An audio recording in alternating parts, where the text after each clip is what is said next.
사사기가 끝나고 이제 룻기를 시작했습니다. 사사기는 가장 구약 성경 중에서 어두운 성경 중에 하나입니다. 겨울이 지나고 룻기부터는 시작은 좀 불행하지만 이제 밝은 이게 다윗의 왕국의 시작을 알리는 그런 이렇게 성경입니다. 봄이 되어서 룻기를 시작하게 돼서 참 다행이다 그런 생각을 합니다. 우리가 사람의 겉모습으로 그 사람의 속마음을 아는 것은 쉽지 않습니다. 근데 그 사람의 속마음이 어쩔 수 없이 드러나는 순간이 있습니다. 언제 드러날까요? 고난이 찾아오면 진심이 드러나게 됩니다. 왜 그럴까요? 너무 정신이 없어서 숨길 만한 정신이 하나도 없어지기 때문입니다. 그래서 고난의 때가 되면 진짜 친구와 가짜 친구가 구별이 됩니다. 이익을 위해서 친한 척했다면 얻을 것이 없었는데 더 옆에 붙어 있겠습니까? 떠나게 되죠. 반면에 진짜 친구는 오히려 고난의 때에 더욱 가까이 지내며 격려해주고 도와줍니다. 그래서 우리 인생에 주기적으로 고난이 찾아오는 것은 꽤 유익합니다. 왜냐하면 그걸 통해서, 이 고난을 통해서 친구를 구별할 수 있기 때문입니다. 반면에 고난 없이 승승장구하던 사람이 믿었던 그 어떤 사람에게 한 번 배신을 당하면서 완전히 폭삭 무너질 수도 있기 때문입니다. 나오미의 가정은 베들레헴에 가뭄이 들었다는 소식을 듣고, 소식이 아니에요, 가뭄을 들어서 먹고 살기가 힘들어지니까 모압 땅으로 피신을 해 가야겠다 이렇게 생각했어요. 그리고 뭐가 좋아지면, 형편이 좀 좋아지면 다시 돌아와야겠다 생각했습니다. 처음 떠날 때는 하나님께 이렇게 이야기했을 겁니다. 하나님, 죄송하지만 지금은 너무나 급해서 잠시 모압 땅으로 가겠지만 제 마음은 항상 어디 있는지 아시죠? 항상 여기에 있는 거 아시죠? 제가 돌아오면 하나님께 충성하겠습니다. 이런 계획을 가지고 베들레헴을 떠났습니다. 하지만 이런 계획이 계획대로 잘 되었습니까? 나오미의 계획대로 전혀 이루어지지 않았습니다. 왜냐하면 갑자기 남편이었던 엘리멜렉이 죽어버렸기 때문입니다. 사고로 죽었는지 병들어 죽었는지 나오지 않지만 갑작스러운 남편 엘리멜렉의 죽음은 모든 계획을 틀어져 버리게 만들었습니다. 곧 돌아와서 충성하겠습니다 이렇게 했는데 그것은 네 생각이고, 나오미는 남편이 죽었을 때라도 어떻게 했어야 돼요? 모압 삶을 정리하고 베들레헴에서 돌아오는 것이 맞았습니다. 그런데 나오미는 금이 환영해서 잘 돼서 성공해서 돌아오기를 바랬는데 실패한 모습으로 고향에 돌아오는 것이 용납하고 받아들이는 것이 힘들었습니다. 그래서 새로운 계획을 세웠어요. 어떤 계획을 세웠냐면 두 아들들을 결혼을 시켜서 성공하게 한 다음에 다시 돌아가야겠다 이런 생각을 했습니다. 그래서 두 아들들에게 모압 여자들과 결혼을 시켰습니다. 한 명은 오르바였고 다른 한 명은 룻이었습니다. 그래도 모압 여자 중에서 꽤 괜찮은 여자들을 며느리로 맞아들였습니다. 그렇게 해서 10년 정도 살면서 나름 자리를 잡아갔습니다. 그런데 또 전혀 예상치 않았던 사건이 또 발생합니다. 나오미의 유일한 희망이었던 두 아들들이 연달아서 죽어버린 겁니다. 한 명만 죽었으면 다른 한 명에게 소망을 걸었을 텐데 안타깝게도 둘 다 죽어버렸습니다. 그래서 모압 땅에서 이제 더 이상 버티기 힘들게 되어버렸어요. 모압에서 이제 살아도 더 살 소망이 없습니다. 왜냐하면 아들들도 다 죽어버렸기 때문에. 일단 두 아들들의 추상을 치르고 난 다음에 나오미는 많은 생각에 잠겼습니다. 어떤 생각이냐면 왜 이런 일이 발생했을까? 그리고 앞으로 어떻게 살아가야 할까?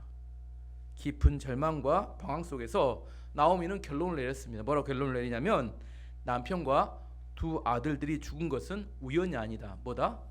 하나님의 심판이다. 자기가 눈에 보기 좋은 대로 모압 땅을 선택해서 이사 온 것 때문에 하나님께서 심판하신 것이다. 13절 말씀 보시면 이렇게 이야기합니다. 나오미의 고백인데요. 그 아들들이 클 때까지 너희가 기다릴 수 있겠느냐? 그렇게 오랜 세월을 남편 없이 지낼 수 있겠느냐? 그러지 마라. 여호와께서 나를 치셨기 때문에 내 마음이 너무나 아프구나. 뭐라고 고백해요? 여호와께서 나를 치셨기 때문에. 나오미는 두 며느리에게 이야기합니다. 하나님께서 나를 치셨기 때문에, 하나님께 나를 심판하셨기 때문에 이제 더 이상 소망이 없으니 나를 빨리 떠나라. 무슨 의미예요? 지금 자기에게 발생한 이 사건들은 우연도 아니고 사고도 아니고 하나님의 개입하심으로 발생한 심판이었다는 사실을 인정하게 된 겁니다. 고난이 왔을 때 회복의 시작은 자신의 영적인 상태를 분명히 깨닫는 데부터 시작합니다. 고난이 왔음에도 불구하고 핑계대고 합리화하고 다른 사람을 원망하고 있다면 아직 회복의 단계가 아닙니다. 심판이 아직 완성되지 않았기 때문입니다. 고난이 오면 사람들이 일반적으로 생각하기를 싫어하고 피해버리기를 원합니다. 하지만 고난이 오면 반드시 그 문제를 직면해야 되고 복귀해봐야 합니다. 왜 이런 일이 발생했고 어디에서 문제가 발생했는지 반드시 생각해봐야 회복이 시작될 수 있습니다. 제가 여러 번 이야기했어요. 이런 걸 뭘 한다고요? 오답 노트라는 오답 노트. 왜요? 사람들은 틀린 문제를 또 틀리니까. 왜 틀린 문제를 또 틀려요? 내 머릿속에는 오답이 정답으로 잘못 저장되어 있기 때문에 이 저장되어 있는 것이 잘못되어 있어요. 오답 노트를 만드는 이유는 내 머릿속에 잘못 저장된 오답을 수정해야 하기 때문입니다. 잘못된 지식과 잘못된 감정을 수정하지 않으면 이 다음에도 또 뭘 선택해요? 또 오답을 선택합니다. 그리고 어떻게 되겠지 하고 요행을 바라지만 또다시 넘어지는 문제에 또 넘어집니다. 나오미 보면 알 수 있습니다. 나오미의 남편이 죽었을 때 나오미는 어떻게 했어야 돼? 그 다음 선택은? 베들레헴으로 돌아왔어야 되는데 뭐라고 생각해요? 그랬으면 두 아들을 살렸을 텐데 모압 여자와 결혼시키는 두 번째 오답을 또 선택합니다. 베들레헴 떠나는 게 오답이었다면 두 번째는 자기 아들들을 또 모압의 그 여자들과 결혼시킴으로 두 아들까지 잃게 됩니다. 다행스러운 것은 두 아들을 잃고 난 다음에 진짜 영적인 상태를 깨닫게 되는 겁니다. 모든 수치스러움과 부끄러움을에도 불구하고 이제 고향으로 돌아가야겠다 이렇게 결심을 합니다. 이 나오미의 회개가 진심이었던 것을 알 수 있는 것은 며느리들을 대하는 태도를 통해서 확인할 수 있습니다. 자기의 잘못을 인정하지 않는 사람은 반드시 누군가를 원망합니다. 누구 때문에 이렇게 되었다고 이야기합니다. 하지만 나오미 입장으로 돌아가 보면 두 아들들이 죽었어요. 원망하기 가장 쉬운 사람들이 누굴까요? 며느리들. 뭐 잡아먹는? 서방 잡아먹는 것들이. 너희 때문에 내 귀한 아들이 죽었다. 이렇게 며느리들을 원망할 가능성이 많습니다. 하지만 나오미는 며느리들을 원망하지 않았습니다. 8절 9절 말씀 보시면 나오미가 두 며느리에게 말했습니다. 너희는 각자 너희 어머니 집으로 돌아가거라. 너희가 나와 죽은 내 아들을 잘 보살펴 주었으니 여호와께서 너희를 잘 돌보아 주시기를 바란다. 또 여호와께서 너에게 새 남편과 새 가정을 주시기를 바란다. 이 말을 한 뒤에 나오미가 작별을 하기 위해 며느리들에게 입을 맞추자 두 며느리는 큰 소리로 울었습니다. 나오미는 뭐라고 해요? 며느리들에게 너희 친정으로 돌아가라. 거기 가서 새 가정과 새 남편을 만나서 너희 살 길을 찾아라. 이렇게 이야기했습니다. 두 번째 뭐라고 하냐면 오히려 나오미는 며느리들에게 감사합니다. 뭐라고 해요? 너희가 그동안 내 아들들을 잘 돌보아 주었으니 하나님께서 너희를 잘 돌보아 주시기를 바란다. 여기서 나오는 돌보아 주다, 보살펴 주다, 이게 아주 성경에서 구약성경 중요한 단어입니다. 이게 히브리어로 헤세드라는 유명한 단어예요. 헤세드 아시죠? 뭐 찬양팀 하면 헤세드는 자비로운 사랑이란 겁니다. 너희가 내 아들들에게 헤세드, 자비로운 사랑을 베풀어 주었기 때문에 하나님께서 헤세드, 너희에게 자비로운 사랑을 베풀어 주기를 원한다. 이게 원망한 게 아니라 오히려 축복해 주었습니다. 나오미의 회개가 진심이었다는 것을 알 수 있는 것은 나오미가 며느리들에게 감사하고 축복해 주는 걸 통해서 알 수 있습니다. 하나님의 뜻을 발견하고 하나님의 은혜를 경험한 사람은 고난 중에서도 아름다움이 나옵니다. 반면 하나님을 만나지 못하는 사람은 고난 중에 악도감이 나옵니다. 악도감이 나온다는 것은 누군가를 괴롭힌다는 거예요. 나오미는 며느리들을 괴롭히지 않았습니다. 이런 나오미의 모습을 보면서 두 며느리들도 이렇게 감동하게 되죠. 이 나오미의 모습을 보면 비록 베들레헴을 떠나는 잘못된 선택을 했지만 고난 가운데 그의 모습이 돌아오면서 보니까 믿음이 좋은 여자였구나를 알 수 있게 됩니다.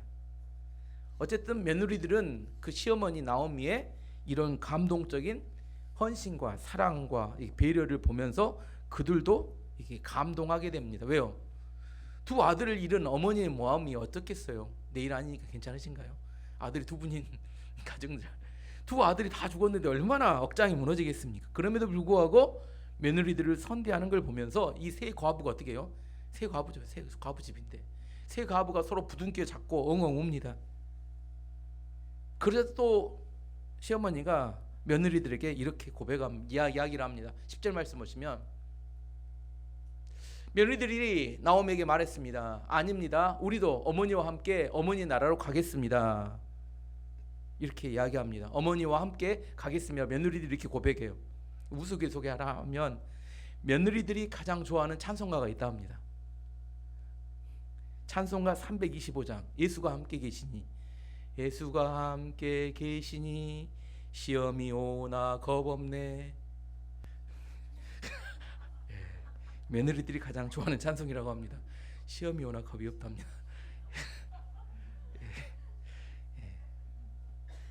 며느리들의 입장에서 그란에도 시갓집은 부담스러운데 재산도 없고 아들도 없고 미래도 없는 시어머니를 모시고 살겠다는 게 이게 쉬운 결정이었겠습니까?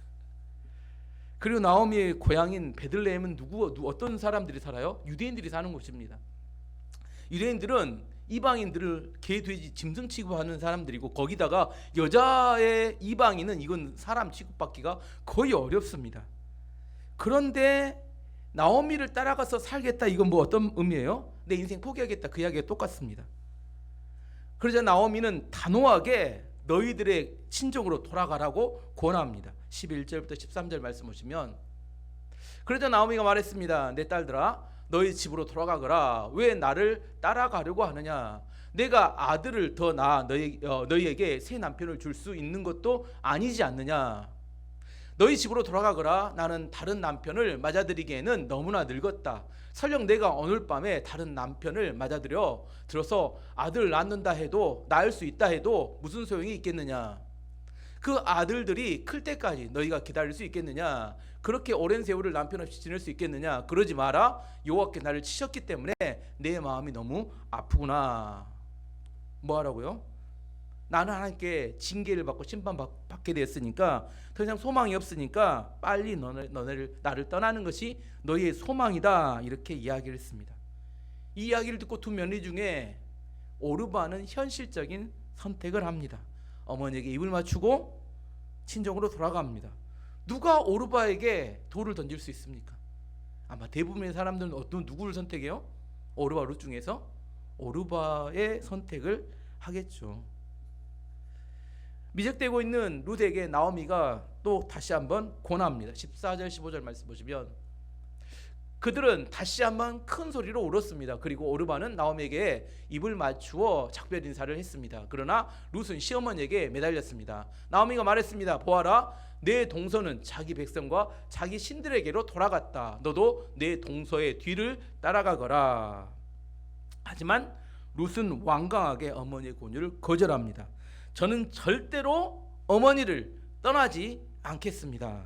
그리고 위대한 고백을 합니다. 16절 17절.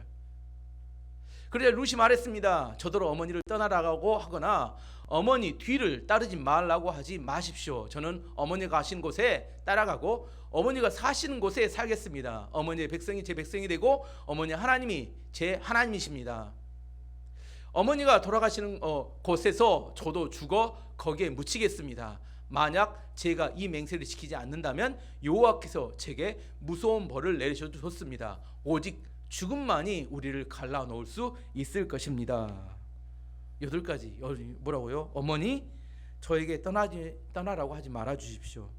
어머니가 가시는 곳 제가 따라가고 어머니가 사는 곳 제가 살고 어머니의 백성이 저의 백성이 되고 어머니 하나님이 나의 하나님이 되고 어머니가 죽는 곳에 저도 죽어 묻히겠습니다. 만일 제가 이 맹세를 지키지 않는다 하나님께서 저에게 무서운 벌을 내려도 좋습니다. 오직 죽음만이 우리를 갈라놓을 수 있습니다. 연애 편지 이렇게 쓰면 뿅 갈 겁니다. 뭐 로미오 줄리엣도 아닌데 뭐라고요? 오직 죽음만이 우리를 갈라놓을 수 있습니다. 연애 편지도 아니고 이게 어머니 시어머니하고 며느리 사이에. 근데 룻은 왜 아무런 소망이 없는 나오미에게 자기 인생을 걸었을까요? 꼭 인생을 포기한 사람처럼, 세상의 가장 어리석은 선택처럼 보입니다. 만약 룻이 여러분 옆에 있다면 여러분은 뭐라고 하겠습니까? 룻을 말리시겠습니까? 아니면 룻에게 잘했다고 격려해 주시겠습니까? 자, 손 들어볼까요? 룻이 옆에 있다면 여러분 뭐라고? 오르바처럼 떠나라, 아니면 시어머니를 가서 모셔라, 뭐라고? 만약 여러분이 룻의 친정어머니였다면 뭐라고 이야기했을까요? 며느리하고 또 친정어머니 또 입장이 다르니까. 친정어머니였다면 룻에게 떠나라, 아니면 룻을 잘했다 격려해 주겠습니까? 실패가 뻔한 미래가 보장되어 있는 그런 인생 아닌가요? 룻은 그런데 왜 이런 어리석은 선택을 했을까? 바보처럼. 룻은 시어머니 나오미를 통해서 살아계신 하나님을 만났기 때문입니다. 룻이 시집 오기 전에는 모압의 그모스라는 신을 섬겼습니다. 그모스라는 신은 인신 제사를 원하는 아주 잔인한 신이었습니다. 룻은 나오미를 통해서 하나님을 간접 경험합니다. 그리고 믿음이 생겼습니다. 비록 시어머니 나오미가 죄를 짓고 심판을 받게 되었지만 그는 인격적으로 하나님을 알게 되었고 다시 친정으로 돌아가서 그모스라는 그 신을 섬기며 살 수는 없겠다고 생각한 겁니다. 첫 번째 이유는. 두 번째는 홀로 된 시어머니를 그냥 혼자 두고 떠날 수가 없었습니다. 시어머니가 가장 힘들고 외로울 때 그 시어머니와 함께 하겠다고 헌신한 것입니다. 우리 인생은 항상 두 갈래 길이 있어요. 이쪽 길 아니면 이쪽 길, 오른쪽 길 아니면 왼쪽 길, 아니면 좁은 길 아니면 넓은 길, 아니면 편한 길 아니면 구불한 길. 여러분은 어떤 길을 선택해요? 오른쪽 왼쪽 길 중에, 좁은 길과 넓은 길 중에 어떤 걸 선택하시겠습니까? 눈에 편하게 보이는 길이 아니라 그 끝이 천국으로 연결되어 있는 길을 선택하는 것이 지혜로운 겁니다. 마태복음 7장 13절 14절 말씀 보시면, 마태복음 7장 13절 14절 없어요.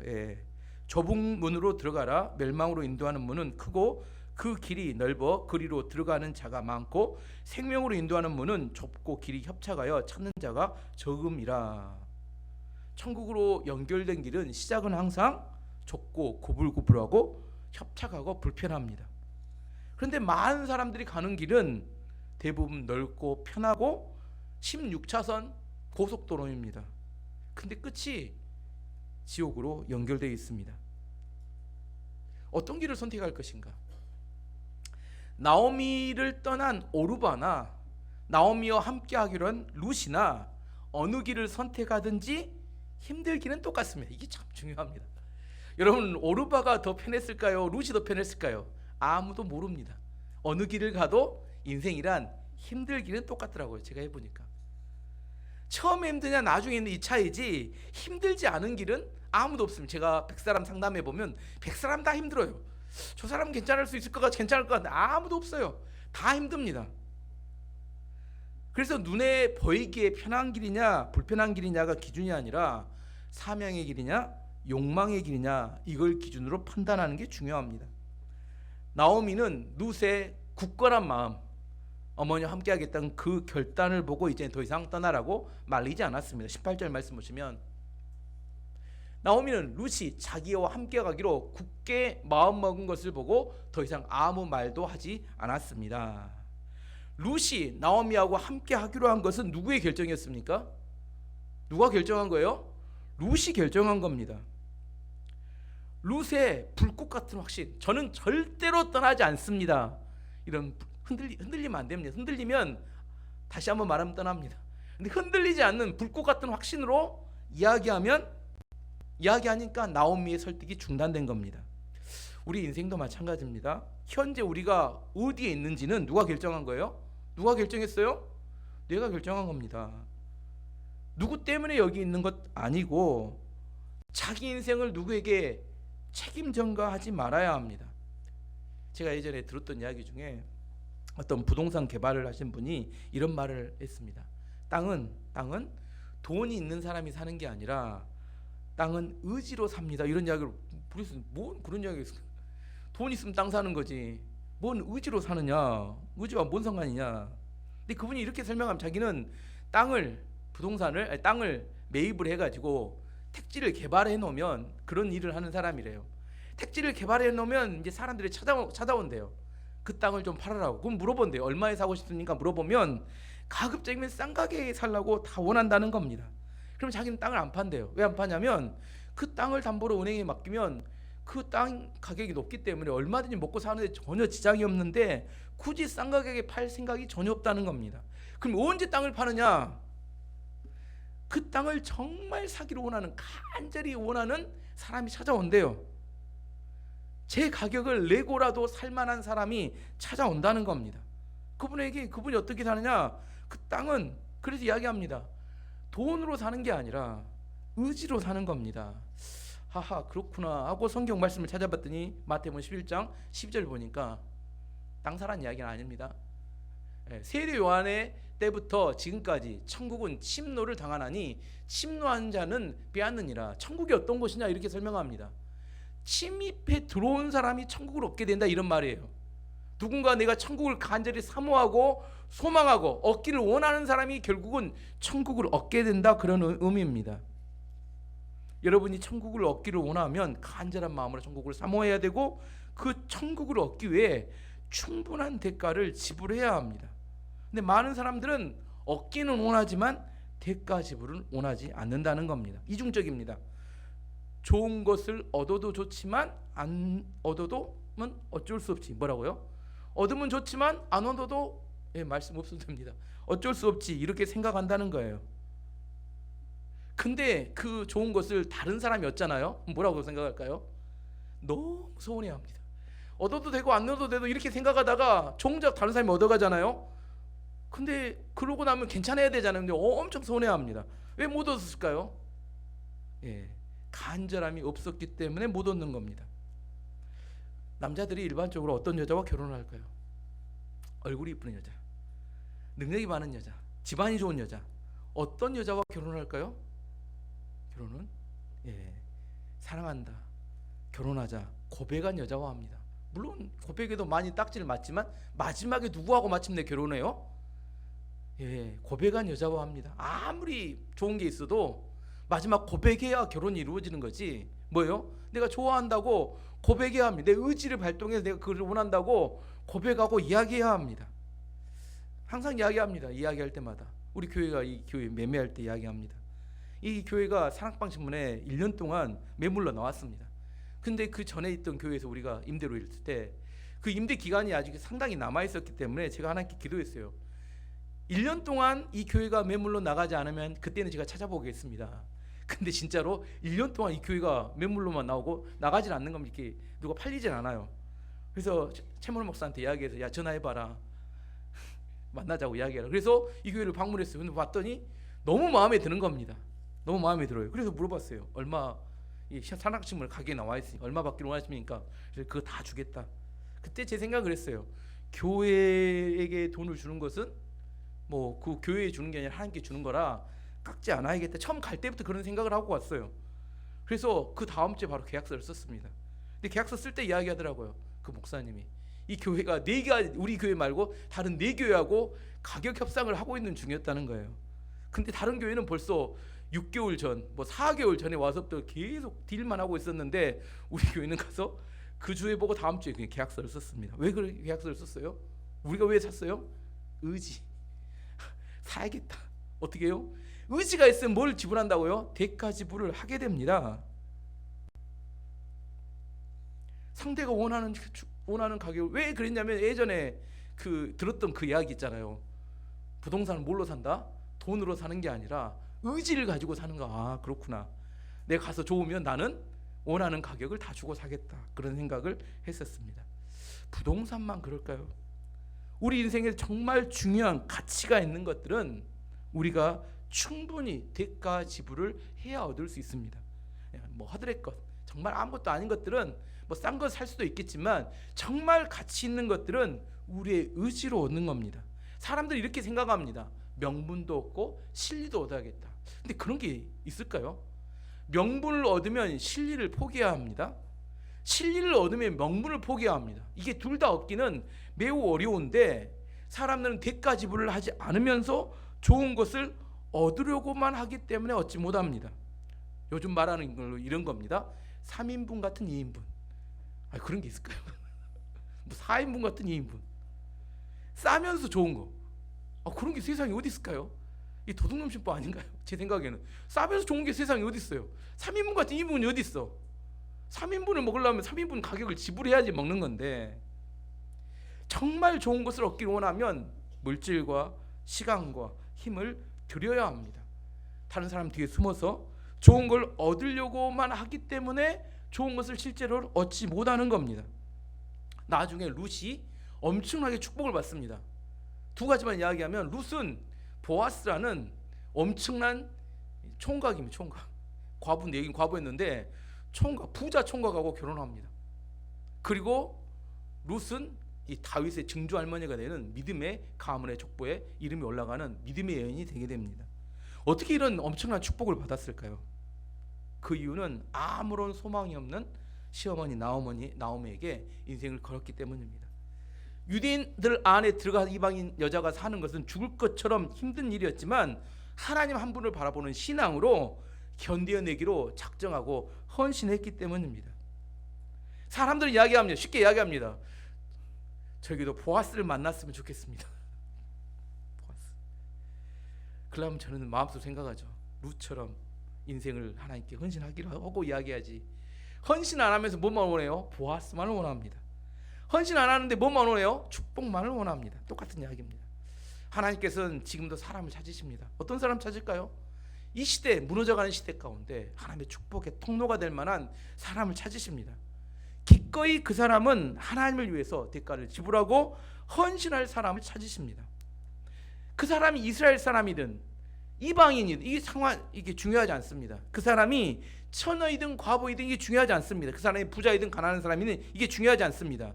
믿음으로 하나님의 나라를 위해서 헌신할 그 사람을 하나님께 찾으십니다. 마태복음 22장 37절 38절 말씀이 이렇게 말합니다. 예수께서 이르시되 내 마음을 다하고 목숨을 다하고 뜻을 다하여 주 너의 하나님을 사랑하라 하셨으니 이것이 크고 첫째 되는 계명이요. 뭐 하라고요? 하나님을 사랑하라. 하나님을 사랑하라. 눈에 보이는 것 말고 하나님을 사랑하라. 이것이 우리의 첫 번째 되는 계명이고 하나님이 우리를 보시는 기준이 됩니다. 우리가 하나님께 보여드릴 수 있는 건 뭐예요? 여러분 뭐 힘써서 하나님께 뭐 할 수 있는 게 있겠습니까? 하나님을 사랑해서 그 하나님께 우리의 마음을 드리는 겁니다. 말씀의 결론입니다. 오늘 설교가 짧은데 나오미와 룻은 실패한 인생, 둘 다 실패했어요. 한 명은 아들, 남편 다 이렇게 잃어버린, 룻은 또 뭘 잃어버렸어요? 남편을 잃어버린 이방인 여자라고 실패한 인생들이었습니다. 하지만 그 두 여자, 두 과부가 눈에 보이는 걸 쫓지 않았고 하나님 한 분만을 붙들고 인생을 걸었을 때 놀라운 기적의 역사가 나타납니다. 룻은 죄를 지어서 하나님께 심판을 받은 여자였어요. 룻이 아니 나오미는 심판받은 여자였어요. 룻은 이방 여자였습니다. 중요하지 않습니다. 중요한 것은 진심을 가지고 하나님께 돌아오면 하나님께서 그 인생을 놀라운 부흥의 시작점으로 사용하신다는 겁니다. 지금 현재 우리 어떤 상태에 있느냐 아무 중요하지 않아요. 세상에 룻과 나오미 같은 사람도 하나님이 쓰시고 사용하셨다면 우리도 얼마든지 하나님께 쓰임받고 사용받을 수 있게 됩니다. 하지만 뭐가 있어야 돼요? 하나님을 마음을 다하고 뜻을 다해서 사랑하는 그 마음이 표현되고 헌신되어질 때 하나님께서는 그 마음을 보시고 우리를 사용하십니다. 찬양하고 우리 함께 기도하도록 하겠습니다. 마지막 임재